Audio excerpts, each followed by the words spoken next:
Dairy circle flyover ಮೇಲೆ ಒಂದು ದರೋಡೆ ವರದಿಯಾಗಿರುತ್ತದೆ. ಇದು ಗಾಡಿ ATM ಗಾಡಿನ ಅಶೋಕ ಪಿಲ್ಲರಿಂದ ಫಾಲೋ ಮಾಡಿಕೊಂಡು ಬಂದು ಅಲ್ಲಿ ದರೋಡೆ ಮಾಡಿರೋ ಒಂದು ಪ್ರಕರಣ.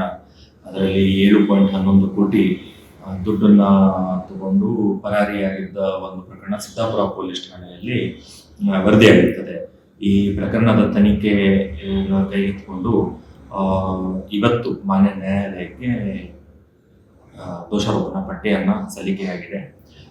ಪ್ರಕರಣದ ತನಿಖಾಧಿಕಾರಿಗಳಾದ ACP ಜಯನಗರರವರು ಹಾಗೂ ಅವರ ತಂಡ ಒಂದು ಕಾಲಮಿತಿಯಲ್ಲಿ ಸಂಪೂರ್ಣ ಒಂದು ಸಮಗ್ರವಾದ ತನಿಖೆಯನ್ನು ಕೈಗೊಂಡು ವಿವಿಧ ಬಗೆಯ ಸಾಕ್ಷಿಗಳಾದ ಅಂದರೆ ಪ್ರತ್ಯಕ್ಷದರ್ಶಿಗಳಾಗಿರ್ಬೋದು, ತಾಂತ್ರಿಕ ಸಾಕ್ಷಿಗಳಾಗಿರ್ಬೋದು ಹಾಗೂ ಇತರೆ ಸಾಕ್ಷಿಗಳು ಅಂದರೆ ಫಿಂಗರ್ ಪ್ರಿಂಟ್ಸ್ ಆಗಿರ್ಬೋದು ಮತ್ತು ಆಡಿಯೋ ರೆಕಾರ್ಡಿಂಗ್ಸ್ ಆಗಿರ್ಬೋದು, ಇವನ್ನೆಲ್ಲ ಕಲೆ ಹಾಕಿ ಒಂದು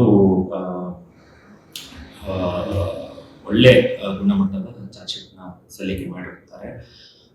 ಪ್ರಕರಣ ಈ ನ್ಯಾಯಾಲಯದಲ್ಲಿ ಕೈಗೊಳ್ಳಲಾಗುವ ವಿಚಾರಣೆಯನ್ನು ಸಹ ನಾವು ಫಾಲೋ ಅಪ್ ಮಾಡುವುದರ ಮುಖಾಂತರ ಅದನ್ನು ಅದರ ತಾರ್ಕಿಕ ಅಂತ್ಯಕ್ಕೆ ತಗೊಂಡು ಹೋಗುವ ಒಂದು ಯೋಜನೆಯನ್ನು ಮಾಡಿರುತ್ತೇವೆ.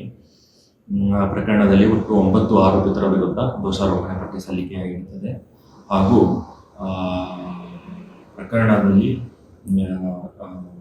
ಆಲ್ಮೋಸ್ಟ್ ಸಂಪೂರ್ಣ ರಿಕವರಿ ಮತ್ತು ಟೈಮ್ ಲಿಮಿಟ್ನಲ್ಲಿ ಚಾರ್ಜ್ ಶೀಟ್ ಮಾಡೋದಾಗಲಿ ಹಾಗೂ ಒಂದು 4 ರಾಜ್ಯಗಳಲ್ಲಿ ಹರಡಿದ್ದ ಒಂದು ಅಪರಾಧ ಇದು. ಆ ಎಲ್ಲ ರಾಜ್ಯಗಳಿಂದ ವಿವಿಧ ಬಗೆಯ ಸಾಕ್ಷ್ಯಾಧಾರಗಳನ್ನು ಕಲೆ ಹಾಕುವುದರ ಮುಖಾಂತರ ಈ ರೀತಿ ಅಪರಾಧಗಳನ್ನು ಕಡಿವಾಣ ಹಾಕುವ ನಿಟ್ಟಿನಲ್ಲಿ ಹಾಗೂ ಒಂದು ಪ್ರೊಫೆಷನಲ್ ಇನ್ವೆಸ್ಟಿಗೇಷನ್ ಮಾಡುವ ನಿಟ್ಟಿನಲ್ಲಿ ಬೆಂಗಳೂರು ಸಿಟಿ ಪೊಲೀಸ್ ಮಾಡಿರುವ ಒಂದು ಉತ್ತಮ ಕೆಲಸವನ್ನು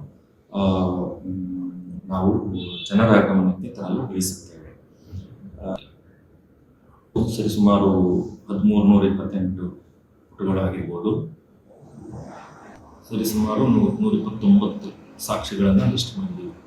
With respect to the dacoity of 7.11 crores cash which was reported on 19th of November 2025 at the Dairy Circle flyover, a case was registered at Siddhapura police station and the investigating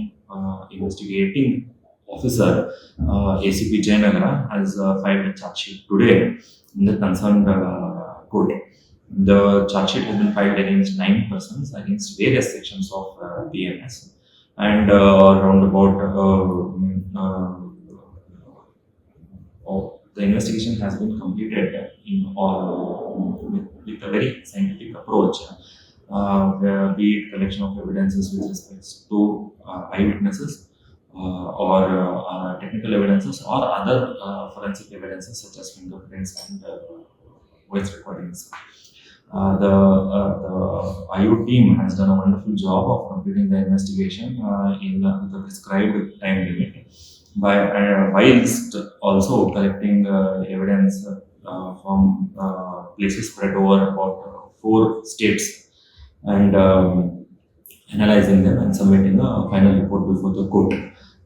Our appreciation is placed on record to the IO ACP Jayanagara and his team.